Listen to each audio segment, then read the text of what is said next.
Começa agora o Meia Pantufa.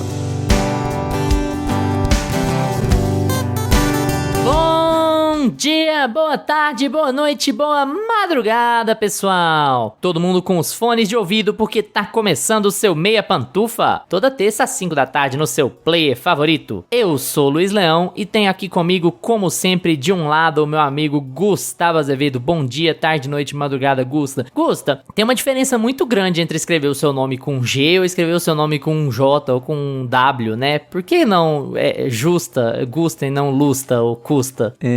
Gusta com um 7 assim no T, sabe? Gusta, coisa mais moderna. E aí, assistidores e assistidoras de filmes e séries? E também, como sempre, do outro lado, o meu amigo Lucas Abreu. Bom dia, tarde, noite, madrugada, Lucas. Lucas, o poder da arte compensa você ser um pai ausente? Responde pra mim sim ou não, igual semana passada. Meu Deus do céu, estamos numa linha temática aqui que não muda, né? Cada filme é o pai ausente. Esse ano, essa premiação desse ano é metade do filme é pai ausente. E aí, cinéfilos e cinéfilas do Meia Pantufa? A vencedora do Oscar, Chloe Zhao, volta à temporada de premiações com Hamnet, adaptado do romance de Meg O'Farrell. Estrelado por Jessie Buckley e Paul Mescal, o filme explora a vida de Agnes, esposa de Shakespeare, e como a família tende a encontrar maneiras de lidar com o luto. Indicado a 8 Oscars, Hamnet é um dos grandes filmes da temporada. Será que Hamnet vem com chances de repetir Nomadland nas vitórias? E por que o filme desponta como favorito em algumas das categorias que disputa? Mas antes de começar o episódio, segue o Meia Pantufa nas plataformas que você ouve. Com apenas um clique, você vai ser o primeiro a saber dos novos episódios. E isso ajuda demais o podcast a continuar crescendo. E outra coisa importante demais é avaliar. Dar 5 estrelas no feed, no Meia Pantufa no Spotify, curtir esse episódio no YouTube e fazer o mesmo nas outras plataformas é essencial para a distribuição do podcast. A gente tá ansioso para chegar à marca de 100 avaliações no Spotify. Tá no meio do episódio e concordou com alguma coisa, discordou de algo ou quer só participar? Então comenta aí, porque esses comentários não só são muito legais pra gente conversar com vocês, como eles aumentam a relevância do podcast. Sério, gente, a gente tá pedindo aqui, ó, vamos chegar nas avaliações, vamos seguir, isso tudo a gente pede toda semana, mas comentário é o mais legal. A gente sempre acha o máximo quando vocês comentam, que a gente debate aqui, qual que é o jeito certo de responder. Às vezes vocês odiaram alguma coisa, já, ó, vamos ser polidos, educados, vamos responder legal. Às vezes vocês deram uma opinião legal, uma sugestão legal, a gente corre atrás pra assistir. Eu acho sempre muito foda mesmo. Bom, chegou a hora. Hoje é dia de falar de Hamnet, na nossa temporada de Oscar 2026, no Meia Opinião.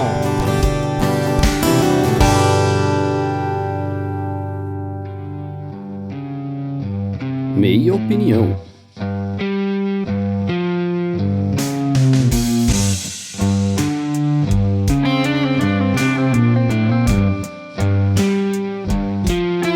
Pra parafrasear o Choque de Cultura, Hamnet é um filme de Shakespeare quase sem Shakespeare, né? Tem pouco Shakespeare. A gente conhece aqui a história da Agnes. Eu falei Agnes, que o Gusta falou Agnes. Esse é um filme também sobre letras erradas, né? O filme já começa com isso. Gente, Hamnet é a mesma coisa que Hamlet. É porque a grafia, você podia escolher a grafia quando você queria fazer lá na época. Enfim, a gente conhece aqui a Agnes, que é as pessoas chamam ela de bruxa da floresta, mas assim, ela só tinha uma mãe que era muito ligada em ervas medicinais e coisas do tipo. E aí a Agnes conhece esse instrutor, esse tutor de crianças, esse cara que é um cara letrado, mas é um perdido na vida ali. E esse cara se apaixona por ela se apaixona por ele, eles criam uma família, só que a paixão desse cara mesmo são as peças que ele escreve, o teatro. E aí por isso ele se muda do lugar onde eles vivem pra ir pra Londres em busca de conseguir seguir carreira no teatro, conseguir formar uma equipe, um elenco, né, pra conseguir viver disso, pra trabalhar com isso, que é o que ele gosta mesmo. E nesse processo, a gente acompanha mais a Agnes do que ele, vivendo ali com a família e na sua relação com a maternidade, na sua relação com os seus filhos e, eventualmente, com o luto, com a tragédia pela qual a família passa, e ela tem que, não só ela, como o próprio William, né, o próprio Shakespeare, tem que lidar com aquela situação e como cada um consegue ou não consegue lidar com esse luto, né. Hamnet é da Chloe Zhao, é estrelado pela Jessie Buckley e pelo Paul Mescal, como a gente falou na introdução, e temos aqui a Chloe Zhao voltando à temporada de Oscars, né? Tem Nomadland, vencedor de melhor filme. Aí depois tem Marvel, por algum motivo. E agora voltamos aqui a um projeto mais autoral, mais a cara dela, né, Gusta? Fala um pouquinho sobre Hamnet. Não, total, a cara dela. A gente não entendeu, né, o que foi Os Eternos. Até hoje eu não entendo muito bem, assim, o que é aquele filme, sabe? Nossa, aquele filme é muito estranho. Não gosto, inclusive, de Os Eternos, que eu achei ele muito perdido dentro do cânone ali da Marvel, né? Mas pelo menos é é aquela inclinação que a Marvel teve de trazer diretores autorais pra fazer as histórias funcionarem de formas diferentes, pra ver o que acontecia, né? Um teste que a Marvel fez com a Chloe Zhao e, no fim das contas, não funciona. Tem alguns diretores autorais que têm técnicas e uma forma de dirigir os próprios filmes que transbordam muito, assim, o que é a fórmula da Marvel, né? E eu acho que eu queria começar por aí, não a fórmula da Chloe Zhao, porque eu acho que ela não tem uma fórmula, eu acho que ela tem um jeito de fazer filme que é um pouco mais naturalista, vamos dizer. Ela gosta muito de colocar, assim, ator, paisagem, luz natural, atuações mais naturais, né? Fenômenos da humanidade que são mais naturais, enfim, a insegurança, a incerteza, né? As dúvidas que o homem e as mulheres têm sobre a grandiosidade que é a vida e tudo mais, né? A pequenez e a grandiosidade das coisas. Ela vai lidando com esses tópicos, assim, na filmografia dela. Eu acho que deu pra ver o resgate que ela fez com o Nomadland, assim, uma fotografia muito mais aberta, filmando muito mais as paisagens, deixando a câmera respirar muito mais, né? A luz entrar muito mais no filme, ela usa muita luz natural, e quando a luz se fecha também nas paisagens, ela deixa a luz fechar, e aí fica aquela imagem com mais ruído, a gente não enxerga muito, mas essa coisa de não enxergar também faz parte da contação de histórias dela. Ela se aproveita muito do que ela tem em set, do que ela tem ali de estrutura pra agregar na história dela. E eu acho que é isso, assim, sabe? A Chloe Zhao, ela não tem... Eu gosto muito da Chloe Zhao, mas é um cinema muito quase cru, assim. Ela tem um cinema que parece que ela não interfere muito na fotografia, nas suas histórias, assim. Ela deixa muita coisa acontecer naturalmente. Parece, né? Que não tem muito aquela mão do diretor querendo dizer alguma coisa o tempo todo. Só que, assim, só nos 2 primeiros atos do filme. Obrigado, tchau. Achei muito bom você querer dizer que você falar que ela deixa acontecer naturalmente e você não completar na época de carnaval uma coisa. Você... deixa acontecer. Ela quer ver você chorar, diferente do Ela, de fato.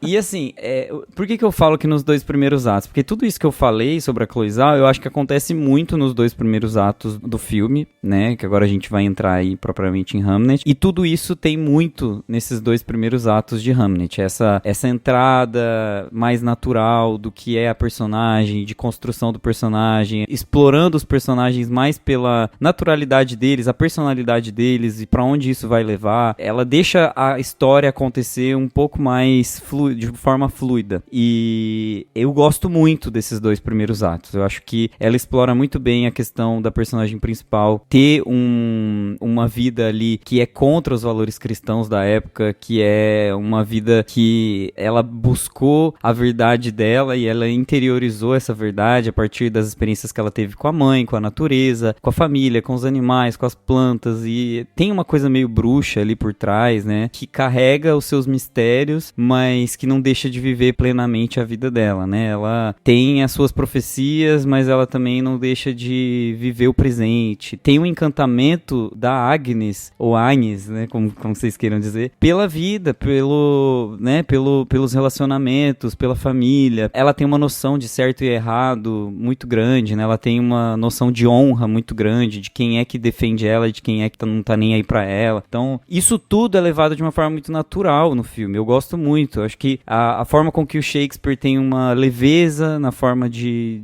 lidar ali com o teatro e tudo mais, mas ao mesmo tempo uma dureza muito grande para fazer esse teatro acontecer, a escrita acontecer e tudo mais. É tudo muito fluido, eu acho tudo muito natural. Eu gosto muito de como ela estrutura isso nesses 2 primeiros atos, né? Por mais que a gente passe por um ciclo ali de sofrimento muito grande daqueles personagens, mas assim, toda essa história de sofrimento, ela é muito comum, eu acho que é um terreno muito comum, assim, a Chloe Zhao, ela não vai pra lados muito... Eu acho que ela não ousa no sentido de temática, ela joga ali play safe, né, mas ao mesmo tempo, eu acho que é um lugar comum bom, eu gosto da forma com que o espectador se relaciona com os personagens naqueles 2 primeiros atos. É meio que a gente fala do James Cameron, né, amigo? Tipo, você não precisa ser mirabolante pra fazer a coisa encaixar, dar certo, é muito mais como você conta, né? Isso, e o filme emociona de verdade. verdade, ele tem toda a trajetória ali de o que ela achava que ia acontecer na vida dela, porque ela tem essa pegada um pouco meio bruxa, então você acha que o filme vai se desenrolar pra um lado, mas vai pra outro. Então ela brinca ali com algumas surpresinhas do filme, alguns plot twists e tudo mais. Brinca até um pouco com essa questão do etéreo, do sonho, do mágico, né? Essa coisa de uma pessoa que dá a vida pela outra, que escolhe quem vai viver, quem não vai. Ela brinca com tudo, com essa questão mágica que ela introduz na característica da personagem. E quando chega no terceiro ato, gente, eu odiei o terceiro ato desse filme. Eu achei, assim, insuportável, porque ela simplesmente não relaciona. Você não esperava. Eu entendo que ela relaciona a peça, né? Ela pega uma peça que a gente não viu durante 1h30, 1h20, 1h30. Ela relaciona essa peça que estava escondida o tempo todo com a história da vida dela, né? E como aquela personagem se envolve com aquela história de uma forma diferente, né? O Hamnet morre de um jeito e o Hamlet precisa fazer a escolha dele na peça de outra forma, e aí ela coloca o contraponto disso, né? Não é a mesma história, mas vai me tocar de uma forma que eu vou ressignificar a morte do meu próprio filho. Eu sei que tem tudo isso, eu entendi racionalmente tudo aquilo, mas, gente, entender racionalmente não é a mesma coisa que sentir o filme, sabe? Eu não senti que o filme desenvolveu as emoções que ele trabalhou ao longo dos 2 primeiros atos, sabe? Eu acho que ele vai para um caminho que é tratar o teatro como se fosse uma grande arte, né, suprema, e ela faz uma puta homenagem ao teatro e como a escrita do teatro envolve muita dor. Ela faz uma homenagem ao teatro e como a escrita e a arte cênicas, né, ela envolve muito sofrimento, envolve muita entrega, envolve muito luto e perdas e escolhas e, enfim, tem todo esse background, assim, essa forma sensível muito grande que a Chloe Zhao, acho que poucos diretores conseguem fazer isso, sabe? Mas ao mesmo tempo, eu acho que ele é muito deslocado em tom, ele tá um pouco fora do que é o filme. Ele entrega na mão da Jessie Buckley aquele final, né, pra Jessie Buckley fazer a interpretação da vida dela, né, o Actress Driven Movie, assim, vamos entregar tudo na mão dela, vamos deixar o Paul Mescal até no escuro, pra ele não ter muita chance, né, vamos fazer ele chorar no escuro, pra ele não aparecer chorando, e a gente coloca a Jessie Buckley na luz, no meio daquela cena, assim, com vários plebeus ali, né, do lado dela, aquela coisa meio tipo, nossa, o sofrimento é compartilhado quando é visto nos olhos da arte, mas ao mesmo tempo é possível superá-lo. Eu entendi tudo, eu entendi. Tá? Eu, no fim das contas, eu entendo. Mas eu não gosto. Eu acho que, assim, quando as pessoas tentam explicar racionalmente isso, eu vi várias críticas depois, tipo, nossa, que ela conseguiu colocar o teatro no panteão, sabe? O Oscar vai olhar pra Shakespeare de um olho de uma forma diferente, o olhar de uma mulher em Shakespeare e tudo mais. Eu entendo isso tudo, só que na estrutura do filme, parece que aquilo ali não pega. O filme, pra mim, vai muito até o segundo ato, ali, o comecinho do terceiro, mas quando ele desloca a história e leva a gente pro teatro, parece que já não é mais o mesmo filme, parece que eu já não entendo aquela história como um desfecho do que a gente tava assistindo ali no começo, sabe? E tem toda a metáfora, o filme começa com ela na floresta, em posição fetal, e termina com ela em encantamento com as artes, com o teatro. Entendeu? Que, assim, racionalmente é muito fácil perceber o que ela fez, mas ao mesmo tempo era a história sobre o filho dela, assim, sabe?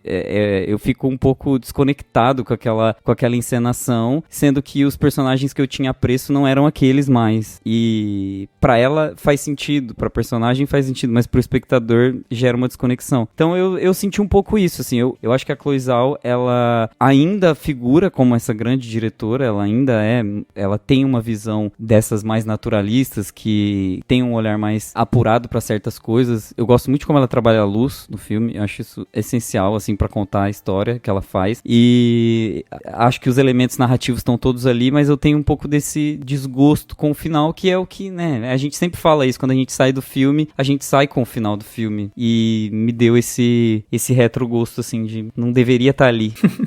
Lucas, e aí? Gente, ainda bem que o Gusta começou aqui, porque meu notebook tava dando pau aqui na hora de entrar, eu já entrei com sangue no olho aqui, e os comentários dele aqui já até me acalmaram, tanto que eu já ri aqui. Cara, eu não esperava de verdade que o Gusta ia Detestar o final desse filme, meu Deus do céu. Peito de calça curta. Mas enfim, em off, né, a gente até tava conversando, o Luiz gosta de colocar sobre os meus ombros o peso de odiar a Chloe Zhao. A Chloe Zhao, a Greta Gerwig, tem essas questões. E eu não odeio nenhuma das duas, não, tá? Então, inclusive a Greta eu gosto de um filme dela. É que se a gente não gosta de um, o Luiz já fala, não, você odeia aquela pessoa. Veja bem. Ah, esse Luiz é terrível. Também. Agora, não, Emerald Fennel eu gosto. Quem não gosta é o Luiz. Eita. Emerald Fennel eu defenderei. Tá chegando o dia de defender. Enfim. Cara, mas assim, Chloe Zhao, não dá, pra mim é uma diretora que não dava nem pra falar se gostava ou não gostava ainda. Tá? Eu acho que ela tava numa fase de aprovação, assim, pro público. Porque, cara, é o terceiro filme dela que a gente viu e o segundo foi uma aberração da Marvel, né? Então, assim, meio que fica essa coisa aí de... Tá, tem pouca coisa ainda dela pra gente ver. Mas eu não gosto, eu odeio o Nomadland. Nossa, eu não gosto de jeito nenhum. Inclusive, é um filme que eu acho ele muito esquecível, ninguém mais fala dele. E com o tempo foi esse evento que é um filme que, né? Agora, Eternos, pra mim, tem aquela coisa de... Tudo que tem de bom em Eternos, eu acho que é culpa da Chloe Zhao, inclusive. Então, ela... Em Nomadland, apesar de eu não gostar do filme, eu gosto da fotografia, gosto de como ela filma a paisagem, dos planos abertos e tudo mais, mas não é um filme que, assim como o Gustavo falou que Hamlet não emocionou ele, Nomadland não me pegou nem um pouco também. E em Eternos, eu acho que a Marvel tava naquela coisa, né? O Gustavo falou aqui de tentar trazer diretores autorais e tudo, mas eu acho que assim como em Doutor Estranho lá, que eles trazem o Sondheim, e tudo que tem de bom ali no filme é do Sondheim, eu acho que em Eternos é a mesma coisa. A gente tem umas cenas legais, eu lembro que eu gostei muito os Eternos são vários super-heróis lá, tipo deuses, né? Nem lembro a história assim direito, mas é uma coisa genérica assim, e eu lembro que tem um velocista que é uma das melhores representações assim desse tipo de personagem, né? Que tem super velocidade. Eu gosto muito de como ela filma as paisagens lá também, os planos abertos. Então já tinha algumas coisas legais ali que a gente vê que é tudo da diretora, né? E aí a Marvel estraga o resto do filme. Que termina com Harry Styles, aquele filme, né? Na cena pós-crédito, eu nem lembrava disso. Eu fui pesquisar antes. Cadê, né, o Harry Styles? Nossa, do nada, né? Tipo, muito aleatório. Nunca mais se viu ele, né, Marco? Enfim. E aí veio a Hamlet, né? Que, cara, nos últimos meses que eu fui no cinema, sempre passava o trailer do filme e eu ficava assim, nossa, sério, história baseada em Shakespeare. Não é nem a história da peça, baseada na vida do Shakespeare. E no trailer eles vendem muito como aquela coisa melodramática e tal, um romance. E não me pegou muito, não. Eu tava com uma preguiça de ver esse filme. E fui ver Hamlet. Cara, e eu adorei esse filme. E ao contrário do Gusto, eu adoro o final dele. Me pega muito, eu acho ele muito... Eu acho que, inclusive, a gente falou de valor sentimental aqui no último episódio. E aqui a gente tem uma diretora que não tem medo de usar o melodrama. Assim como lá o Joaquim Trier me parece ter medo. A gente falou disso, né? Cara, ele não coloca uma discussão entre pai e filha. Ele não coloca nem um estourando com o outro em momento algum. Certa frieza, né? Que ele trata aquelas relações. E aqui, cara, pra mim a Chloe Zhao, ela consegue ficar ali nessa linha tênue entre o melodrama e o brega, sabe? É uma coisa que... Cenas que ela faz ali, abordagens dramáticas que ela tem que funcionam muito, mas que na mão de outra pessoa, se ela desse um passinho a mais pro lado ali, ficaria brega, sabe? Ela tem esse tato, ela consegue fazer funcionar muito bem aqui no filme. Eu gosto de como o filme é uma coisa completamente diferente do que eu imaginei. Eu achei que ela ia por uma outra linha e, assim, o filme me surpreendeu positivamente demais. Já desde, assim, do primeiro ato, você vê que ela demora, sei lá, eu acho que eles vão falar o nome do William Shakespeare no terceiro ato. Você passa o filme inteiro, se a pessoa for desatenta ali,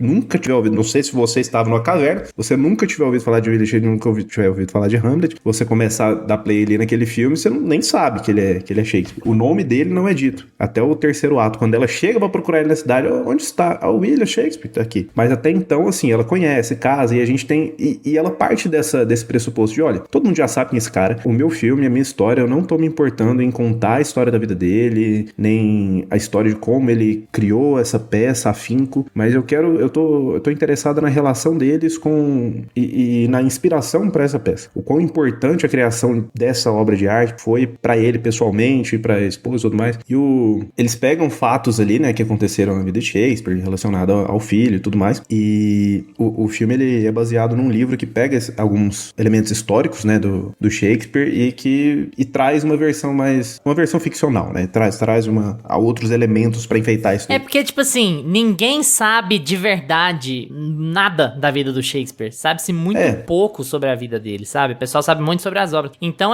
não dá nem pra falar, não, é meio ficcional, meio biográfico. É ficcionalzão. Mas eles pegam base, O pessoal tem algumas suposições, algumas coisas, né? Pega o livro. O que rola com o filho é fato histórico. Então eles pegam isso de base e vão, né, e seguem com o restante que a gente vê no filme, é basicamente tudo ficcional. Mas, então assim, eu imaginava que ela ia pra um caminho completamente diferente, de como ela iria abordar Shakespeare e tudo mais. E aqui ela tá muito mais preocupada em abordar a relação deles entre família, construir esses personagens. Não interessa pra ela se é Shakespeare. Ela tá interessada neles como personagens que uma tragédia que acontece com eles inspira eles a lidar com essa situação e como isso vai afetar o casamento, como isso vai afetar a família e tudo mais. Então ela tá muito mais interessada nisso do que, né, na personalidade do Shakespeare. Tanto é que o Paul Mescal aqui, ele aparece até pouco no filme. Ele tem sua presença mais forte ali no primeiro ato, ele fica um tempo longe da tela, que eu acho que faz bem. Eu acho que nada contra o Paul Mescal, gente. Eu até gosto dele. Mas tá meio enjoado.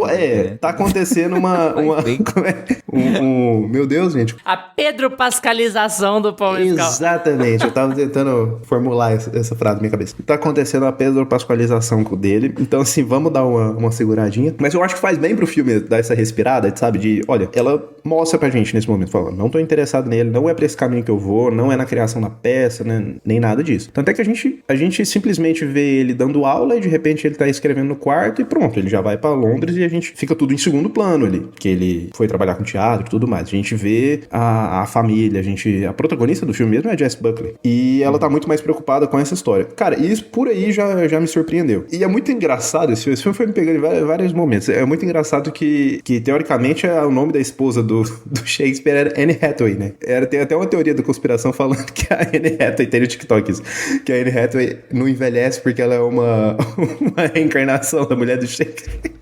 Mas enfim, e obviamente ela muda o nome, né? Melhor teoria. Porque não dava pra colocar Anne Hathaway ali. E, enfim, mas e muda o nome pra, tipo assim, Emily Blunt. Podia... Pra Agnes, sabe? Cara, e a Jessie Buckley, eu já gosto muito dela, mas pra mim aqui é a atuação da vida dela até agora, né? Sim, o filme é dela, cara. Ela abraça que cada momento que ela tá em tela, você não vê mais ninguém em cena. Ela domina todos os ambientes que ela tá, toda a cena que ela tá, ela domina tudo, assim, muito bem. E eu gosto de como a personagem dela vai crescendo e vai tendo esse desenvolvimento ao longo da trama. E quando chega no terceiro ato, cara, o filme ainda foi pra um outro lugar que eu também não imaginava, cara. Eu imaginava que ele acabaria indo pra um caminho mais clichê e que, ao mesmo tempo que ela consegue trabalhar muito bem essa pegada do melodrama aqui no filme, ela ainda consegue fugir de uns clichês e ter um... Cara, pra mim, o se o Gusta não ficou emocionado com aquele final, meu amigo, assim, coração dele eu já não sei o que aconteceu. Não sei onde tá mais, não sei que frieza é essa, o que aconteceu na vida dele. O Gusta não ficou emocionado com o ET, Lucas. Parou, o Gusta serve de base. Você é uma pessoa gelada. Ele adora essa coisa de marquesa, né? Essa fria, o valor sentimental. O frio português está congelando o coração deste homem, final gente. Que emocionou vocês? Conta que final que emocionou. Que final? Não, vamos entrar em spoiler já? Vamos deixar o Luiz falar, depois a gente entra. Mas, enfim. Tá bom, tá. Aí a gente entra lá.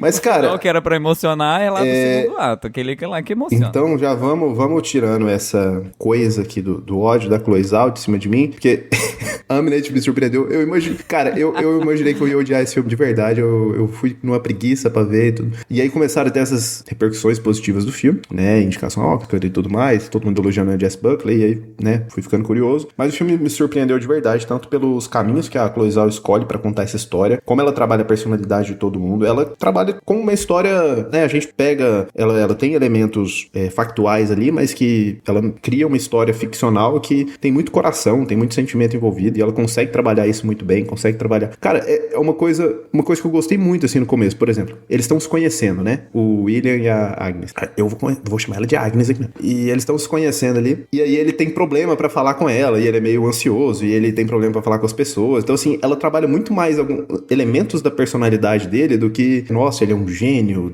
né, que vai ser reverenciado durante anos nas artes e tudo mais. Não, ela não tá ligando pra isso. Olha, ela já parte do pressuposto que você sabe quem aquele cara é, e ela vai dar camadas pra aquele personagem, ela vai... Sabe, eu achei isso muito legal dela trabalhar ali nos personagens, e quando chega na personagem da Jessie Buckley, que é muito louco, né, que só porque a mãe dela era mística, de repente, ela é bruxa, né, só porque ela sabe fazer uns temperos. Idade média, né? Então, assim, esses elementos que ela vai soltando ali, esses backgrounds, personagem, a personalidade de cada um, eu acho que enriquece muito a história e vai deixando a gente se afeiçoando mais com os personagens. E eu acho que tudo acontece no tempo que tem que acontecer, sabe? A gente vai vendo saltos temporais, de uma hora pra outra tem um salto temporal grande, o relacionamento dos dois. Até no início do filme, eu fiquei com a impressão de que tava indo muito depressa, que tava sendo tudo meio apressado, mas quando chega ali, vai tendo esses saltos temporais, a gente meio que vai entendendo. Eu acho que eu fui me acomodando melhor, assim, com o ritmo da história. E assim, fotografia desse filme, pra mim, é uma coisa maravilhosa, cara. E como ela vai trabalhando até as cores, como o filme ele começa com cores mais vivas, a própria personagem de Jess Buckley, ela tá sempre de vermelho, um vermelho vivo, e conforme as coisas vão acontecendo, isso vai mudando a tonalidade, desde os cenários, até da roupa que ela tá vestindo. E, cara, enfim, eu gostei muito, me surpreendeu demais os caminhos que a Chloe Zhao tomou aqui. Gostei que teve menos Paul Mescal, mais Jess Buckley, e como ela conseguiu encerrar essa história aí, pra mim, foi um grande acerto. Já vou entregar o Lucas aqui pro público do Meia Pantufa, que ele assistiu esse filme de má vontade, ele não queria, ele falou no grupo mais de uma vez, não, tem que ir lá assistir a Chloe Zhao, e agora temos a manchete, vai ser o título do episódio, vai ser assim, Hamnet, agora Lucas odeia Chloe Zhao menos. Meu Deus, só não gosto de Nomadland. Eu odeio Nomadland. Ai, eu acho que eu posso cortar e colar tudo que eu falei de valor sentimental e colocar aqui, assim, eu acho os filmes muito parecidos, gente, de verdade, muito, muito parecidos. Eu acho que o trato deles sobre a arte e o trauma e a arte como processo de lidar com o trauma e como possível redentora de eventuais desconexões familiares, fraternais, o que quer que seja, assim, eu acho que eles são tematicamente muito amarrados. É até curioso, porque quando a gente tava planejando as datas, que a gente não tinha as indicações ainda, mas a gente já tinha certeza que Hamnet ia ser indicado e Valor Sentimental também, a gente tava cogitando colocar eles no mesmo dia, né, se a gente fosse precisar juntar datas, e eu já tinha visto os dois quando eu sugeri isso, porque eu vejo essa conexão de forma muito forte, assim, entre os dois, tematicamente. Você tira aí 400 anos de um pro outro, né, mas eles têm a mesma linha temática se sobrepondo à história principal, assim. Eu gosto muito de Nomadland, queria começar aí pra já estabelecer essa distinção, então, assim, eu já esperava muito da Chloe Zhao. A gente falou de Nomadland, gente, faz 10 mil anos, mas, assim, o Lucas nem tava aqui ainda, nosso episódio 2, a gente fala sobre Nomadland. Inclusive, abraço, Carol. Abraço, Carol. E, assim, eu já tinha gostado muito de Nomadland e eu gosto muito desse cuidado, dessa lentidão, no bom sentido, que a Chloe Zhao dá pra história. Porque você consegue, do jeito que ela conduz, você consegue fazer os saltos temporais que o Lucas tá falando sem fazer com que a história fique truncada demais, ou que a história pareça estar correndo de alguma maneira. Porque é tão natural, né, como eles se conhecem, como eles se apaixonam, quais são os problemas que eles têm com as famílias, porque as famílias não aprovam aquele casamento, quais são os problemas que o Shakespeare tem pra trabalhar com o teatro. É tudo muito fácil de acompanhar, muito leve, assim. Eu acho que tem muita gente por aí falando que acha o primeiro ato desse filme moroso, inclusive. Se eu fosse criticar algum dos três, eu criticaria o primeiro e não o terceiro. Também não tô com gosto, assim. Mas eu gosto muito do filme. Acho o filme muito legal, acho o filme muito emocionante e ele se propõe a ser emocionante, assim. Dito isso, tem algumas coisas que eu já falei, eu falei em texto no Insta por esses dias. Eu acho que eu falei num episódio, nem sei se foi Valor Sentimental, mas eu falei um pouco sobre como é mais fácil pra Jessie Buckley, de certa maneira. Acho que eu falei quando a gente falou de Pluribus, sabe? Como é, acho que agora vocês entenderam o que eu quis dizer, né? Tipo assim, como é mais fácil pra Jessie Buckley, de certa maneira, ser elogiada pela sua performance, porque a performance dela vem de uma feminilidade mais tradicional. O luto materno é muito palpável pra votantes, é um jeito fácil de homens brancos velhos empatizarem com mulheres, nossa, né, mamãe, não sei o quê. Tipo, realmente eu não entendo. Vou dar o Oscar pra ela. E assim, não, tipo, acho que meio assim. E assim, gosto muito, isso não tira nada da performance dela, acho que vai ser um Oscar bem merecido que ela vai ganhar, porque a performance dela é muito boa. Isso diz mais sobre o papel, né? E já que eu falei que Valor Sentimental é o Joaquin Trier jogando muito no seguro, eu também acho que boa parte do tempo a Chloe Zhao joga muito no seguro. Eu acho que ela consegue arrancar muito dessas cenas melodramáticas. Aqui ela tem a oposição oposição ao Joaquin Trier, né? Porque o Joaquin Trier evita o drama e ela embarca no drama, porque é um drama muito palatável, você não precisa de muito conhecimento prévio pra você entender a dor daquelas pessoas e o drama daquelas pessoas, o que elas estão sentindo e por que elas estão daquele jeito, assim. E o filme, por ter o escudo do Shakespeare, ele consegue ser mais poético a respeito disso, né? Ele pode se esconder no melodrama porque ele é um filme sobre Shakespeare, você tem essa metalinguagem rolando ali e aquilo vai dar certo pro público entender, porque o público já vai embarcando uma história mais poética, mais lírica, então melodrama encaixa melhor do que num lugar como Valor Sentimental, né, que quer ser mais realista, né, mais, nossa, mais nórdico, como dissemos, fulano chora em nórdico. E aí, eu gosto muito do que o filme entrega, assim, eu tô muito satisfeito com o que o filme entrega, eu fico muito feliz, ao mesmo tempo que eu acho que existe certa margem pra discussão, e de novo tô falando de Valor Sentimental, uma certa margem pra discussão de passar pano pro artista torturado. Eu vi muita gente falando sobre isso, vi muita gente que eu gosto muito discordando dessa visão de defender o artista torturado, e eu não sei realmente o que pensar, assim, eu saí do cinema na dúvida com relação a essa posição, se eu tinha gostado da posição que ela toma ou não, porque eu acho que a gente pode fazer uma leitura, talvez uma leitura mais superficial, mas a gente pode fazer uma leitura de que ela tá justificando a ausência dele de alguma maneira, tipo assim, o jeito dele de sofrer é um jeito masculino de sofrer, e que isso seria um pouco passação de pano, sabe? O cara pode se dar ao direito de sofrer isolado, de estar longe da, sabe, longe da família, ele pode, porque ele está fazendo alguma coisa mais importante ou tão importante quanto, e eu acho que o terceiro ato do filme acaba dando uma possível interpretação de que o jeito do Shakespeare processar o luto é mais importante ou mais relevante do que o da Agnes, porque o jeito dele de processar o luto redime o dela, sabe? Então eu acho que existe essa linha, assim, o fato de ela se sentir redimida no luto dela quando o filme acaba, parece passar um pouco de pano pro abandono dele, pro isolamento dele, pra distância dele, sabe? Ainda que o que ela fala pra ele de você não estar aqui quando ele morreu, ser injusto, e a gente sente que é injusto e tal. E aí eu digo que a Chloe Zhao joga no seguro porque ele também tem uma figura muito paizão nesse filme, né? Você não vê ele cagar com os filhos hora nenhuma, assim, ele ama muito os filhos, ele tá sempre lá pelos filhos, quando ele tá lá eles só brincam, ele nunca briga, ele nunca é autoritário, ele é o legalzão e tal. Então eu acho que todas essas construções, especialmente a gente sabendo que a gente não sabe quase nada sobre a vida do Shakespeare, fazem com que essa seja uma escolha, sabe? Eu vou escolher retratar esse cara como um paizão e tal, como o amor pelos filhos é genuíno, nós não vamos criar nenhum conflito dentro da casa até a morte, nós não vamos criar uma série de conflitos aqui pra você ter uma visão dúbia sobre a coisa, pra você ter uma visão cinzenta sobre a coisa. Ele é paizão, ele ama os filhos e quando ele tá lá, ele ama os filhos, e quando ele não tá lá é porque ele está trabalhando. É um clichê, sabe? É um clichê do gênero. Então eu acho que o filme pode dar uma interpretação meio passadora de pano no sentido de a arte que o cara produz é mais relevante do que o luto interno porque ela redime outras pessoas. Ele redimindo a si mesmo, ela redime outras pessoas. Você tem uma interpretação assim. Tem muita gente muito legal que discorda. Então eu não tô querendo ser taxativo com nada assim. Mas eu saí com uma sensação meio... O Gusta falou de sair incomodado com o terceiro ato. Eu não saí incomodado com o terceiro ato. Eu acho ele muito bem executado. Eu acho que a mensagem pode abrir uma margem meio chatinha assim de...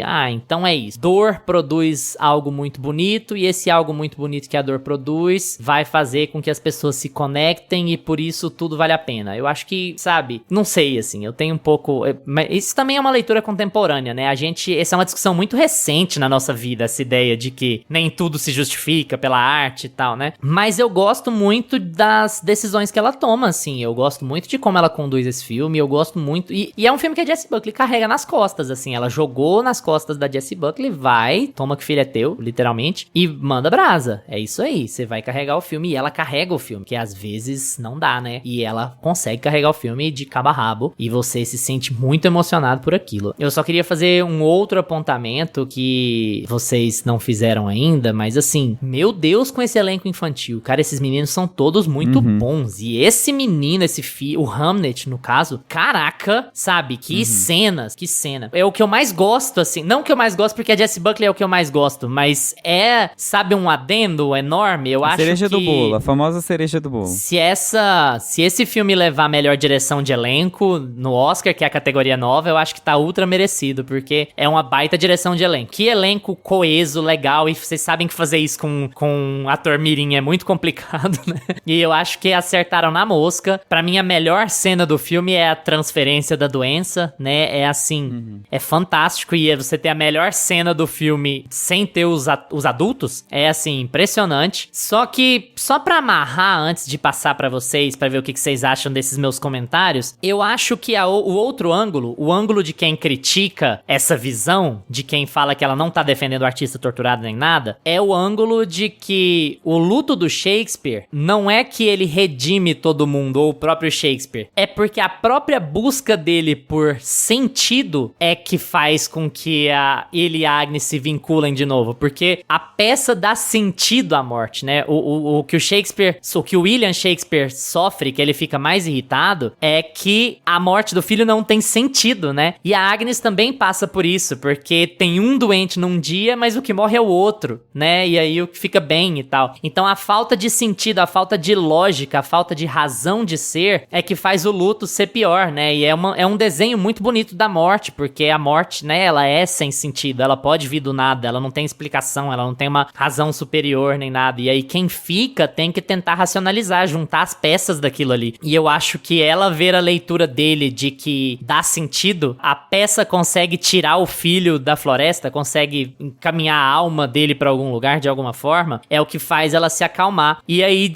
de novo, como valor sentimental, depende muito da intenção do autor, e eu acho que se a intenção é fazer a redenção do artista torturado, é meio assim.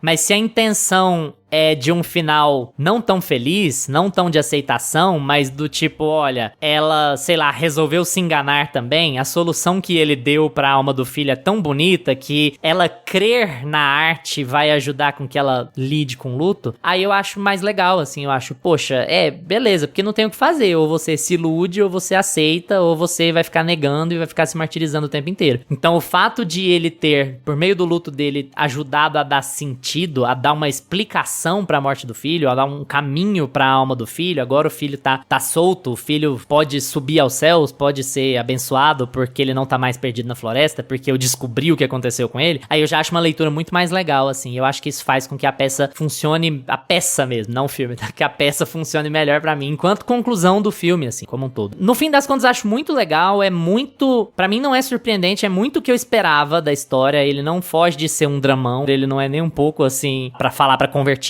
nem nada. É um filme que também não foca no texto do Shakespeare. É muito engraçado também, a gente vive detonando entrevistas de diretores, né? A Chloe Zhao deu entrevista, eu infelizmente vi, mas assim, eu achei interessante, porque ela falou que o texto que o Paul Mescal tava dando, gente, eu não entendia. Eu não entendia 70% do que tava sendo dito lá. Então, eu carreguei muito mais na performance dele e na emoção que ele transmite do que nas palavras, porque eu mesmo tava com dificuldade de entender, eu não entendia o que tava dizendo. E eu acho que um grande problema do terceiro ato é você ter, se você fosse fiar no que tá sendo dito, você vai penar, porque é foda, assim. O texto dele é muito complicado de entender, sabe? Mas o que é legal, eu acho que acaba sendo muito legal o fato de você não precisar se fiar nas palavras. Você tá se fiando na produção como um todo, né? No sentimento, na arte, no teatro, na Jessie Buckley, no Paul Mescal e na entrega que eles fazem emocional pro filme. Então é muito difícil você sair desse filme sem estar emocionado. Muito pela cena dos meninos, a cena do parto também, como eu falei, é uma ótima cena pra atriz, mas é também um lugar comum de atrizes, né? Tipo, você vai filmar um parto no século XVII. Vai ser difícil, vai ser complicado. E aí, hora de brilhar. Vai aí, a gente vai pôr a câmera aqui em você e brilha. E é muito legal, não é um recurso tão incomum, mas é muito legal como o filme é muita câmera fixa, o filme é muito estático, mas nesses momentos de crise, ela passa pra câmera de mão e assim, ela também, eu não sei se vocês repararam, tem uma fixação por triângulo. O filme tem vários triângulos, assim, acho que muito pela câmera fixa, você pega muito formato. Eu acho muito legal como ela escolhe, ela deixa muito claro como ela formata isso. Então, no geral, eu acho que é um dos grandes filmes da temporada, assim. É um dos melhores filmes da temporada. Eu gostei muito dele e acho que ele abre esses debates. Acho que é bom que ele abra esses debates. Assim como eu falei de valor sentimental, é legal que ele abra esses debates pra como a gente interpreta a superação desse luto, de alguma maneira, sabe? Cara, então, eu vou mais nessa segunda linha que você falou de como interpretar o final do filme. Porque foi até legal você trazer essa entrevista aí da Chloe Zhao, porque eu assisti esse filme com a legenda zoada, e aquele texto de Hamlet que ninguém entende. Não, quem me falar que entende o que tá em Hamlet, meu amigo, pega um prêmio Nobel de inteligência, sei lá, faz... Cara, você tem que ser conselheiro do Estado, alguma coisa assim. Porque não dá. Eu já li Hamlet. Vira e mexe, eu pego uns clássicos assim. Teve uma vez, eu falei, cara, nunca li nada de Shakespeare, vou pegar uma coisinha aqui, Hamlet, pequenininho. Cara, primeiro que eu odeio livro em formato de teatro. Já me tira aí. Já é um tipo de leitura que eu não me pega muito. Mas foi lá, né? Hamlet. A história de Hamlet é muito legal. Você pegar o contexto, assim, é muito legal. Uma trama ali, aquela coisa de tio que deu o golpe no pai, casou com a mãe, foi dar o golpe no trono. Game of Thrones ali. Muito, muito massa. Mas, cara, o formato já é escrito em peça, né? Já é uma coisa que é meio chatinha pra quem tá acostumado, igual eu. É um texto que eu quando eu li o livro, eu falei, cara, pronto, eu não entendi nada. Eu fui pra internet, peguei o contexto, assim, você pega, mas tem umas YouTube, falas lá, né? Que você não tem Hamlet explicado. É meio isso. Mas enfim, então, naquele ato final ali, na hora da peça, eu não me apeguei muito àquilo ali, não. Mas a Jessie Buckley, de novo, ela sustenta isso daí, gente, porque você vai sendo conduzido pelo que ela tá sentindo ali naquela cena. Pelo o que ela vai falando, de repente ela quer sair de lá, mas aí ela pesca o que tá acontecendo, e aí ela vai ficando, e aí ela...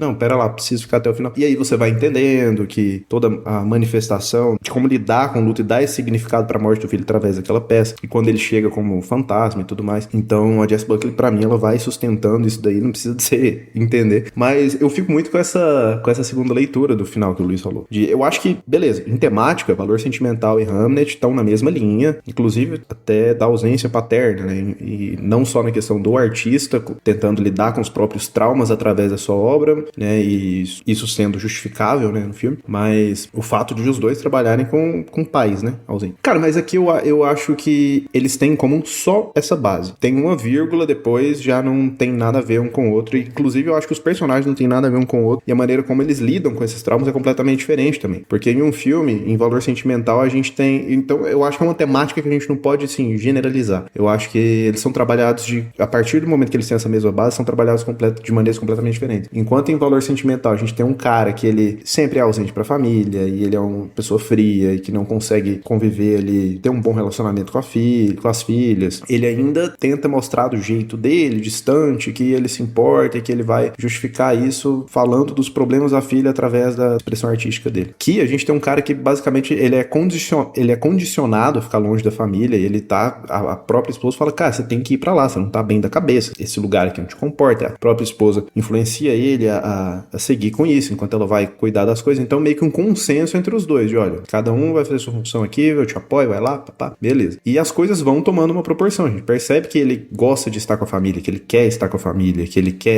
que ele é um bom pai, que quando ele chega ele quer ficar com os filhos e tudo mais. E então eu acho que daí a gente já trabalha com duas personalidades completamente diferentes. E aqui ele usa a arte dele, os dois estão em luto, a partir do momento que o filho morre, os dois estão em luto, e ele como artista, ele se fecha no trabalho e tenta ficar entendendo o porquê disso ter acontecido, buscando uma justificativa, uma explicação, não sabendo lidar com aquilo. E eu também acho que na cena em que ela fala que ele não tava lá, né, quando ele morreu, a gente sente que, não, peraí, você pegou um pouquinho demais, né, não é porque ele quis, enfim. Mas aqui, o personagem ele vai pra um caminho completamente diferente do personagem de Valor Sentimental, porque ele busca dar um sentido, não só pra ele busca dar um sentido pro filho, pra esposa, poder lidar com aquilo, porque ele enxerga, né, a última vez que a gente vê os dois conversando, ela não tá conseguindo lidar com aquilo, e ele não sabe o que fazer por ela. E aí depois a gente já vê que ele passou os últimos tempos trabalhando nessa peça, pra dar um sentido pra morte do filho, buscar lidar com aquilo ali de alguma forma. Então é uma coisa, ele vai num lugar muito mais sensível, eu acho, do que com o Gustav. Eu não acho que ele tá fazendo por ela, não, sabe? Eu acho que ele tá fazendo por ele, porque ele não dá conta de lidar com o luto, mas ela chega num momento em que ela percebe que ele está sofrendo também. É um momento em que ela olha e fala, eu achei que ele não tava sofrendo, eu achei que ele tava distante e tal, mas ele tá sofrendo, sabe? E eu não sabia disso até o momento. Então é ali que eles têm aquela identificação, que ela se abre pra ele, assim, ela percebe, então eu não tô sozinha no luto, sabe? Isso é só no final, né? Mas eu não acho que ele fez pra ela, eu acho que ele fez porque ele tem os seus demônios internos, porque, de novo, ele é um artista torturado. Um paizão, mas um artista torturado. Diferente do babacão lá do Valor Sentimental, que não é um paizão, mas é um artista torturado. Eu tenho uma leitura de que foi meio que um todo. Ele tem seus demônios ali, é uma maneira de ele se manifestar, de ele lidar com o luto, mas o próprio filme deixa, assim, o relacionamento dos dois uma coisa muito... Ele não brigava, eles davam muito certo, e quando ele vê ela daquele jeito ali, depois que ele vê ela, a próxima vez que os dois vão se ver é lá no teatro com ele, manifestando aquilo ali através de uma peça. Então, eu não acho que a Chloe Zhao trata ele como esse personagem, esse artista egoísta, não. Eu vejo ela tratando isso como... Cara, é como um todo. Cara, minha mulher tá mal com isso, a gente perdeu o nosso filho, a minha família não é mais a mesma, a gente tá quebrado, e eu tô quebrado, e tudo que eu consigo fazer é me fechar aqui nas minhas obras e transmitir isso através que, se eu puder fazer isso de uma forma que vai ajudar ela também, eu vejo muito essa leitura, sabe?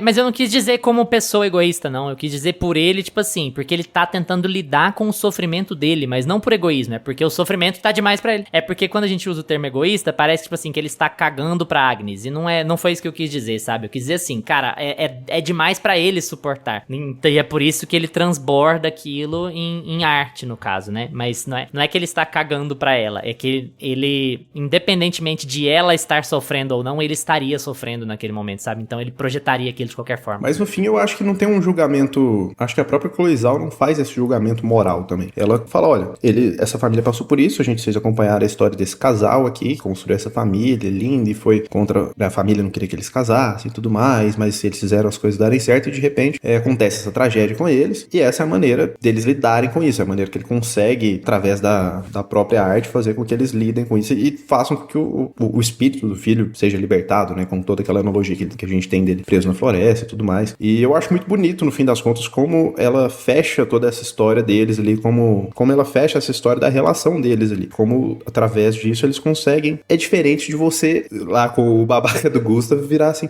não, eu sei que você tentou suicídio, minha filha, mas eu nunca te disse nada, agora eu vou fazer um filme sobre este momento íntimo seu que tentou acabar com a própria vida. Cara, é muito diferente, né? Então, só assim, pra deixar claro, o babaca do Gustav, tá? Ele não ofendeu o nosso colega de bancada aqui, o babaca do Gustav com V. É que assim como Hamlet e Hamlet, a gente tem uma letrinha ali. Do valor sentimental, tá bom?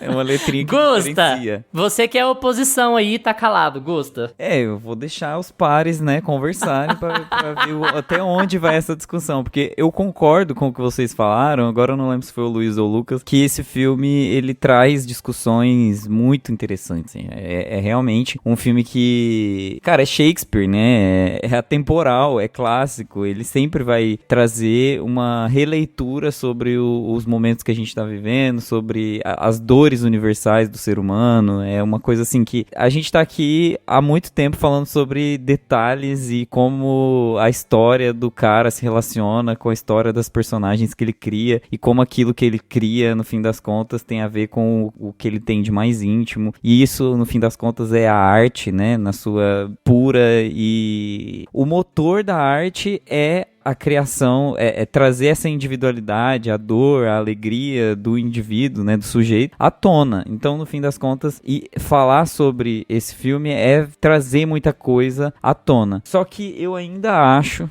eu vou bater muito nessa tecla, eu ainda acho que emociona muito mais como filme o personagem do Shakespeare na ponta dos pés, na pedra, falando ser ou não ser, eis a questão, do que a peça do final, sabe? Emociona muito mais a história que você estava acompanhando ao longo de 1h30 ali, do que a relação que ela resolve fazer com a peça e como é essa arte, de como essa arte respeita a individualidade e o sujeito e o luto e e a própria peça e o Pedro Pascal no escuro chorando. Tipo, eu acho que esse filme tem essas discussões todas. Ele tá tudo ali. Pedro Só que... Pascal no escuro chorando? Ai, Paulo Pascal, gente. Nossa, que ódio. Aí a gente falou da Pedro Pascalização da vida e agora ele virou o Pedro Pascal. Eu acabei de transformar o Paul Mescal em Pedro Pascal. Ai, que ótimo. Mas eu acho que é isso, assim. As discussões sobre Shakespeare e sobre a obra do Shakespeare, elas são muito ricas. A Chloe Zhao consegue fazer isso muito bem, ela consegue trazer todas essas discussões, mas o que vocês falaram mesmo, sabe? É muito difícil compreender Shakespeare ali naquele último ato, e você depende muito da Jessie Buckley, e ela entrega muito mesmo. No final, ela realmente entrega, ela é realmente ela é muito boa atriz, sabe? O filme deixa a câmera passear nas expressões dela, você, sabe? Fica quieta, deixa o teatro rolar, para de gritar. Você parece que compartilhar um pouco daquele pedaço, daquele último ato, sabe? É uma forma de você entrar em contato com a arte pura, assim, tem uma coisa meio transcendental ali que ela faz, a montagem, o design de produção daquele teatro, assim, é uma remontagem muito... Eu não sei porque eu nunca estive, né, no medievo pra ver como é que era um teatro, mas parece que era. Eu comprei a ideia da Chloe Zhao, assim, não ficou uma coisa Monty Python, eu achei que me vendeu. E aí, assim, tem toda essa questão da verossimilhança e de que tá tudo ali, sabe? A essência da arte, do teatro de Shakespeare tá tudo ali. Mas é como vocês falaram mesmo, parece que é tão distante, é tão incompreensível, é tão difícil de assimilar, que me distanciou muito do filme, me distanciou muito do que o fechamento dos personagens exigia, sabe? O filme termina de uma forma muito intelectualizada, digamos assim, o filme termina de uma forma muito artística, ele consegue colocar todas essas preocupações da diretora com relação à obra do Shakespeare, mas eu sinto que o desfecho das personagens em si, sabe, em tela, não ficam 100% completos. Ele exige que você abstraia muito, ele exige que você saia muito do filme pra resolver o filme. Ela tem um pouco dessa estratégia. E é uma decisão dela, né? Eu acho que é uma decisão artística da diretora. Ela bancar isso também é muito importante, porque é a visão dela. Eu acho que, no fim das contas, o meu incômodo é muito mais pessoal do que de qualidade do filme, sabe? No fim das contas, eu tô falando aqui sobre a impressão que o filme me deixou muito mais do que a qualidade. Eu gosto do filme, eu ainda acho que o filme é um bom filme. Ele tem essa naturalidade de lidar com os temas. Eu acho que tem muitas cenas, assim, nos atos, como a diretora decide fazer as transições de histórias de uma forma rápida, o filme tem plot twists e cenas, assim, entre a família católica versus a identidade mais bruxona dela, assim, que é interessante de acompanhar. E aí, depois, a dinâmica do casamento, a dinâmica com os filhos, aquilo ali é tudo muito natural, né? Usando muito essa palavra, mas a gente se identifica muito rápido, é muito bom. E aí eu senti falta de tudo isso lá no final. Então, minha crítica é muito mais voltada pra esse sentimento do que pela qualidade em si, sabe, do filme. É engraçado, porque eu acho que... Eu entendo de onde você tá vindo, mas assim, eu acho que é tão legal quando você tem a cena que é, assim, marcante do emocional do filme, que é todo mundo estendendo a mão pro palco, né? Assim como a Jessie estende, porque é aquela coisa meio...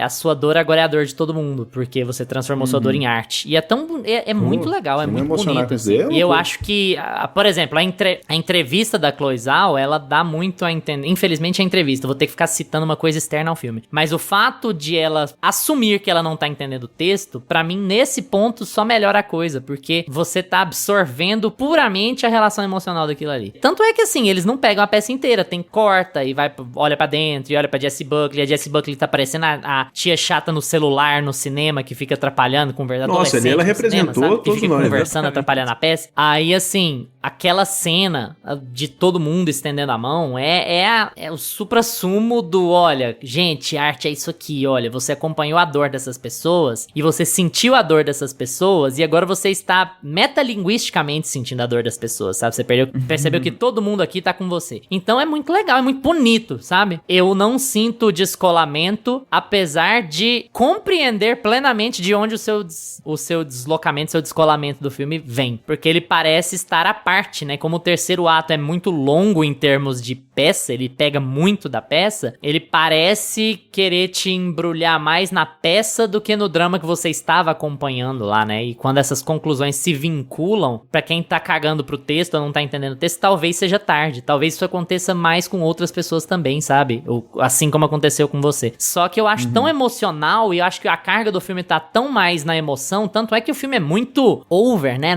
No parto, no luto, ele é muito melodramático, né? Então eu acho que casa também. Se você já embarcou naquilo ali, aquilo você vai casar muito bem com você também. Pelo menos foi o que aconteceu comigo, que aconteceu com o Lucas também. Seria um tipo de crítica que eu poderia fazer se eu tivesse me desligado do filme, assim como, Bom que o Gus, como o ele já terceiro ato veio fez com você. com Então, o assim, escudo, né? Assim, gente, eu entendi. ele falou poucas vezes que entendeu, né? Ele falou só umas 46 vezes. Eu Ele entendi, falou, gente, eu entendi racionalmente tudo, mas não gostei. É que tipo assim, não me chama de burro, sabe? Eu não quero que chegar... Já veio... Nossa, o Gustavo é muito burro, ele não entendeu o filme. Tipo, eu entendi, sabe? E eu acho que a Chloe Zhao, longe de querer fazer você entender tudo, muito mais do que isso. Ela tá querendo te fazer sentir. Então, é justamente aí, sabe? Ela teve uma intenção muito forte de fazer a pessoa sentir determinadas coisas no filme e aquilo ali falhou muito comigo. Então, eu acho que eu tô muito mais de acordo com o que a diretora fez, sabe? Eu não quero criticar ela pelo que ela racionalmente mostrou, porque eu acho que tá tudo muito bem mostrado ali. É um filme muito bem executado e muito com a De vez em dela, quando a gente né? faz isso, Então, né, amigo? De vez em quando acontece aqui no podcast, a gente fala, gente, ó, eu entendi que você escolheu assim, muito bom, você não deveria ter escolhido mas é diferente, não. Eu só não gostei. Exato. Isso, né? Exato. Porque eu poderia.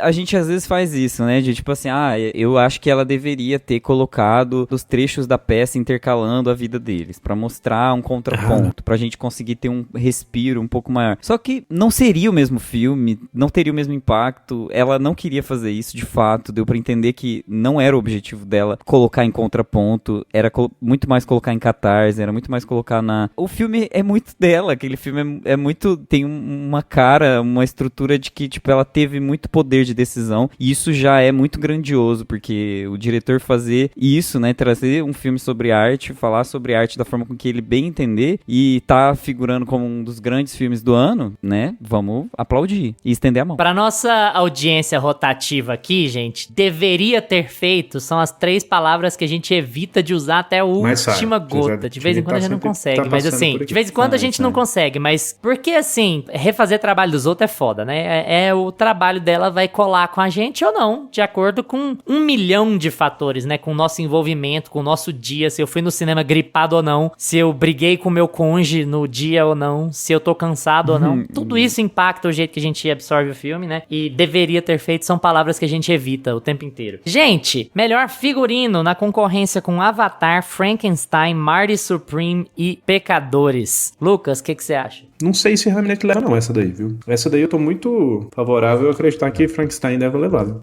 Eu não aceito outro filme ganhar figurino. Figurino é Frankenstein. Eu acho, assim, os looks da Mia Goth incríveis. Eu acho o figurino de pele do... Não entra, né? A tanguinha do Frankenstein...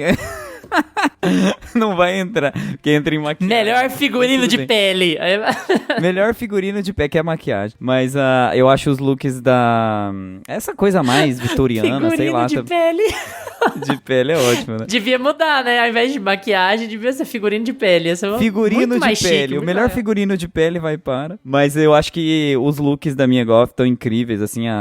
Eu acho que tem toda a questão do Del Toro saber trabalhar muito bem, né? O design dele, assim, a estética dele tá muito foda. Eu também acho que vai pra Frankenstein. Mas filme de época a gente nunca sabe, né? Sempre pode aparecer um filme de época ali do nada. Apesar de Frankenstein também ser, então tecnicamente, deixa eu ver. Melhor design de produção, direção de arte. Gente, a gente nunca sabe se é design de produção, se é direção de arte, porque tem gente que mistura as duas coisas, mas não é misturado, mas não é misturado. Isso aí, teoria do cinema vai chorar. Mas enfim, melhor design de produção, fazendo uma tradução direta do inglês. Frankenstein, Hamnet, Marty Supreme, Uma Batalha Após a Outra e Pecadores. Eu acho que nessa categoria tem o Frankenstein e o Sinners também, mais uma vez, né? Design de produção é aquela categoria... Não sei se vocês já viram aquele meme, que é tipo assim... eu queria ter uma profissão de viado, tipo diretor de arte, que chega e fala... não combina com o mood. Não tá... É basicamente isso, gente. É tipo assim... Isso é o design de produção. Direção de arte é isso. Tô brincando, gente. Direção de arte é muito importante. Não vamos menosprezar. Mas ué. Mas é meio isso mesmo. É tipo assim, gente, eu comprei uma torradeira e essa torradeira não orna com armário. Tem que trocar a torradeira, tá? Então meio mas isso. é que tem todo um trabalho, um estudo por trás. Tipo assim, por que essa torradeira não combina? Porque a torradeira não foi fabricada, não usaria. Tipo, o personagem, por se tratar de um personagem comunista, ele nunca teria uma torradeira da marca XYZ. É basicamente essa a ideia. Tem um rolê por trás. E quem vai levar? Frankenstein ou Sinners, né? Eu falei ou não? Mas falou, eu mas faço aí um finalzinho. você ficou Por no isso muro? Ficou no muro? É, por isso que eu acho que tem que levar Frankenstein ou Sinners, porque eu acho que aqui, design de produção, acho que tem eu coloco Sinners também porque eu acho que tem todo esse contexto mais mítico, assim, uma pegada mais diferenciada, Eu acho que eu gostaria mais de Sinners levando também do que de Frankenstein, inclusive, porque Frankenstein nem é o melhor Del Toro pra levar design de produção, sabe? Então, é bonito, chama atenção. A gente sempre acha que design de produção vai levar quem chama mais atenção, né? Por isso que, tipo, Marty Supreme, uma batalha após a outra, né? Não acho que vá ser. Mas eu gostaria de Pecadores levando, assim. Hamnet, nem tanto. É legal também, mas... design de produção de Hamnet é muito foda também, porque a Chloe Zhao construiu aquilo tudo ali bem do zero, tá? Então, toda aquela identidade daquela vila, aquela coisa meio... tudo bem do zero. Aquele teatrão lá, ela fez do zero. Então, tem muita coisa foda, assim, que ela que mandou construir. Então, eu acho Pode que tem... ser também, né? Cara, eu já ia mencionar isso aí desses cenários de Hamlet. Eu acho que é super justo Hamlet estar nessa categoria. Se não fosse... Cara, eu sou muito inclinado a achar que Sinners leva essa daqui, cara. Porque acho que Frankenstein pode levar também, mas Frankenstein tem uma coisa muito digital também nele, né? Eu acho que vai mais pra efeitos visuais e o quesito prático, assim, deve levar mais maquiagem, figurinha. Mas design de produção, eu ficaria... Eu gosto de Hamlet estar concorrendo nessa categoria aqui. Se levar também, eu acho que é merecido, mas eu acho que vai pra cima. O bar em Sinners é muito legal também, né? Nossa, convenhamos, né? Melhor roteiro adaptado, Lucas. Essa é aquela que a gente vai martelar a mesma coisa 90 vezes aqui, mas enfim. Bugônia, Frankenstein, Hamnet, Uma Batalha Após a Outra e Sonhos de Trem. Difícil, né, essa categoria de roteiro. Eu ficava com Uma Batalha Após a Outra. Bugônia. Eu acho que vai pra Uma Batalha Após a Outra também. Vamos já tirar esse aqui do caminho logo? Melhor atriz. Preciso falar as indicadas, Gusta? Não, pode ir pro Jessie Buckley, próximo. Lucas. Cara, não tem como. Não existe justiça no mundo se não for Jessie Buckley. Concordo. Já falei isso várias vezes também. Pra quem tá ouvindo só esse, é a Jessie Buckley, tá? Pra quem já ouviu toda semana, tá ouvindo desde o começo do ano, vocês já sabem também. É Jessie Buckley, né, gente? Melhor trilha sonora. Ai, não. É muita barbada, né? Se ganhar. Não. Bugônia, Frankenstein, Hamnet, Uma Batalha Após a Outra e Pecadores. Quer matar essa categoria logo de uma vez também? Gosta. Não, gente. Eu acho a trilha sonora desse filme a pior coisa Hamlet? de Hamlet. É um saco, Muito né? óbvio. Não. Achei que você ia falar de Pecadores, já ia quase quê? morrer Não, aqui. Pecadores Gente, é a legal. música guia Pecadores esse é filme legal, aqui, né? a gente sabe Mais no que vai final. ganhar, é a melhor. Mas Hamlet eu acho muito óbvia, muito... Gente, Toca toca na aquela ilha música mesmo. que toca na chegada, toca no outro filme do Christopher Nolan, toca a música toda hora, aquela música não para de tocar no cinema e toca de novo aqui. Mas fazia tempo. E Qual foi o último filme emociona, dos quem que não últimos chora com aquela 8 música? É a anos, mesma viu? coisa. Cara, a última música de Hamlet. Não tem tá como. merda, viu? Nossa, pra Puta morrer. que pariu, ela vai te guiando, assim. A música é super importante ali, além dela ser bonita, porque você não tá entendendo porra nenhuma o que aqueles atores estão falando, mas tem a Jessie Buckley e tem essa música, e a lágrima sai, não tem jeito. Extra, Gusta é hater de Hamlet. Gente, é aquela trilha sonora que é aquela mesma Meu música, Deus do céu, meu. eu tô Que isso? pesquisando Onde foi parar o aqui, coração desse Ilha homem? do Medo. Tem essa música em todo canto, então eu acho assim, ela é uma música feita pra chorar, sabe? É muito... Mas antes de ter os stories, ninguém lembrava que ela tava em outro canto. Lembra assim, eu imagino vocês flutuando assistindo o final desse filme. Eu não sei Pesquisou onde agora? que aconteceu, porque vocês estavam no cinema e vocês estavam, né? Meu Deus. Que é isso? Bom, eu acho que vai Esse pra amor por Pecadores, Shakespeare. né?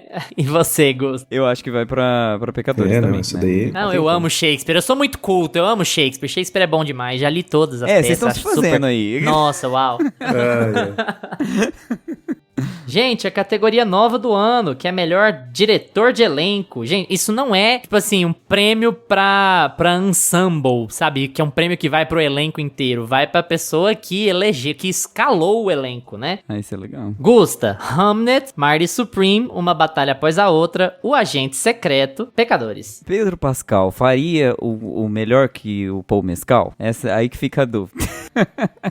Porque se Chat GPT, fizesse- me cria o Pedro Mescal Mescal, já saberemos. Pedro Mescal, exatamente. Não acho, gente. Eu acho que tem elencos mais bem escalados aí. Eu acho que o próprio Marty Supreme, Sinners, tem vários outros aí. Eu acho. É porque assim, a Jessie Buckley é muito foda, né? Mas eu acho que a junção ali de tudo não necessariamente fica pra Hamnet, sabe? E vocês vão discordar. Vai, pode falar. Podia rolar um agente secreto, né? Um Wagner Moura e Dona Tânia Maria. Nossa, nessa eu seria tô com você, lindo. Gus. Lucas, o que você acha? Cara, eu acho que é a Jess Buckley que se destaca. Vou falar uma coisa polêmica aqui, viu? A Jess Buckley se destaca ali, mas pô, o Mescal, tudo que ele faz, qualquer um pode fazer, viu? Pode pôr ququalquer outra pessoa no lugar dele. Que faz.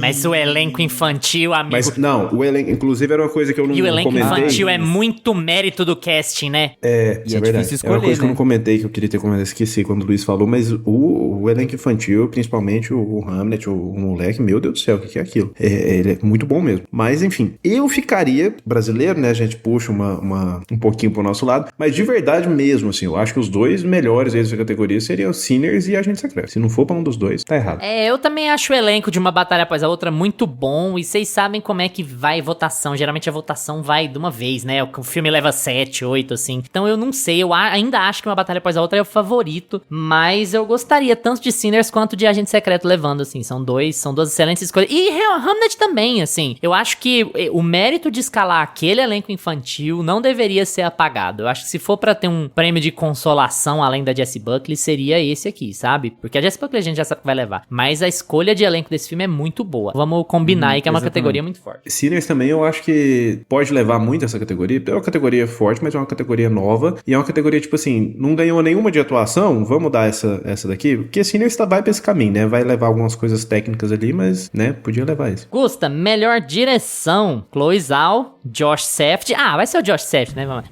Paul Thomas Anderson, Joaquim Trier e Ryan Coogler. Imagina o discurso do Josh Safdie, assim, tipo, no meio de escândalo de Epstein, lista de Epstein e tudo mais. Imagina se ele ganha e ele tem que... Gente, sério, fim dos tempos.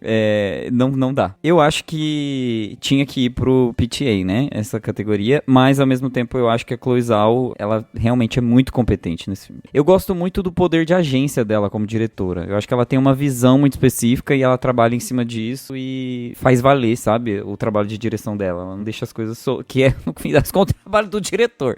Mas marcante, aí, né? sabe? Você reconhece um marcante, filme dela de longe, assim. Eu acho que é isso que é legal. Lucas. PTA, aí é PTA. Gosto muito da Chloe Zhao nesse filme. Não, aí pra mim PTA, ele precisa, tá na hora. E, né, passei o episódio aqui elogiando a Chloe Zhao por esse filme, mas eu discordo que você conhece o filme dela de longe aí. Pra mim esse filme é bem diferente de Nomadland. E, gente, uma semana depois, nossas apostas pra melhor filme mudaram? Hamnet tem alguma chance, Lucas? Cara, pra mim ele tá entre... Esse ano eu acho que melhor filme. Esse ano eu acho que melhor filme é um ano muito provável poder acontecer uma reviravolta aí, viu? Eles têm todo aquele sistema de votação do Oscar e tal, mas o favorito é Uma Batalha Após a Outra. Mas Hamnet e Marty Supreme eu acho que disputam um favoritismo aí também. Eu acho que vai ser um desses três filmes que pode levar. Marty Supreme a gente já sabe que a campanha foi completamente por água abaixo, então já tira o cavalinho da chuva. Mas se der alguma zebra, se for algum outro filme, eu acho que Hamlet tá entre os favoritos, sim. Gosta. Nossa, vai ser tão bom quando a gente falar sobre Marty Supreme, porque tem tanta coisa que azedou, né? Mas vai ser programa de fofoca, exatamente. A gente aqui vai convidar o Léo Dias pra poder fazer com a gente. O pior de tudo é que a gente certamente vai enfileirar Marty Supreme e Morro dos Ventos Uivantes. Vão ser 2 semanas assim que, nossa senhora. Tudo. E eu acho que é pra Sinners, assim, ou pra... Eu queria muito Sinners, né? Ou Uma Batalha Após a Outra. É porque, assim, a gente tá aqui falando sobre o que a gente quer, né? Quando for as apostas, a gente vai fazer aposta. Mas eu queria que fosse pra Sinners, tá no topo da minha lista. E eu acho que... Não, eu queria que fosse pra gente secreto. Mas... Eu queria Agente Secreto também.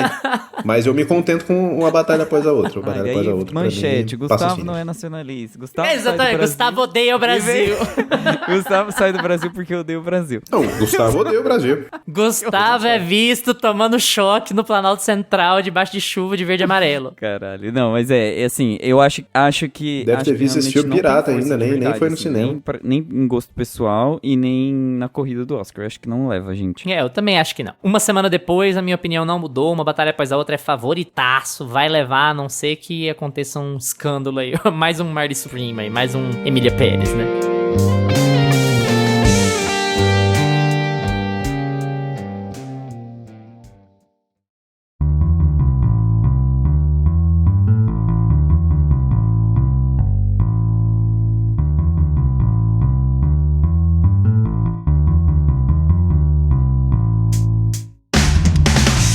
vai embora porque chegou a sua hora, hein? Já assistiram Hamnet? O que acharam? Comenta aqui no episódio suas opiniões, porque a gente quer muito debater com vocês. E aproveita para seguir a gente no Instagram, @meiapantufa, e no TikTok, @meia_pantufa, para ficar atualizado de tudo que rola no podcast. Obrigado por estarem sempre com a gente. Tchau, Gusta. Tchau. Tchau, Lucas. Tchau, galera. Segue a gente em todas as plataformas que você usa e avalia o podcast aí, tá? Nós estamos quase nas 100 avaliações, isso ajuda demais, gente. Terça que vem a gente tá de volta com mais Meia Pantufa pra vocês. Tchau! Este podcast conta com locuções de Carla Leão e Lucas Meleiro e edição de Luiz Leão.